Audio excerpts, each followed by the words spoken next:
The Catalan Bay Senior Committee alleges the reclamation rubble contains contaminated materials, claiming that officials have confirmed the presence of asbestos. But in answer to GBC questions, the government says tests were carried out by the developer as part of their scope of works, but that to date no trace of asbestos has been found, although close monitoring continues.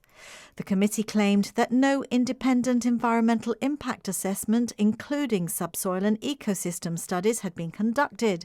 However, the government clarified that the responsibility for carrying out an EIA using qualified experts lies with the developers.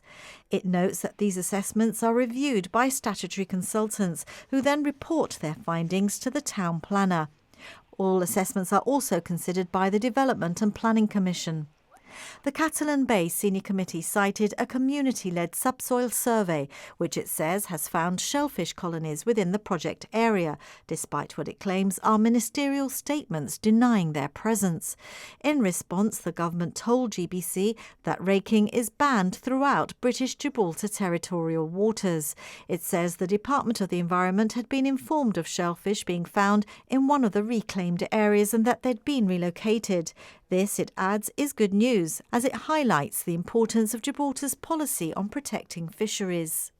It says attempts to relocate molluscs and protected limpets are currently being planned.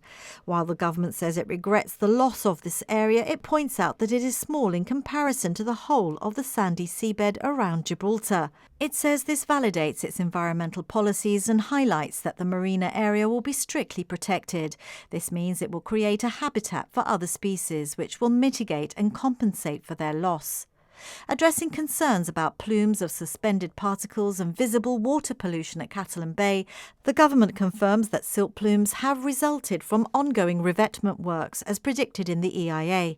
It says mitigation measures have been implemented to reduce the impact of these plumes, such as the creation of a rock washing station, the deployment of silt curtains and other containment measures.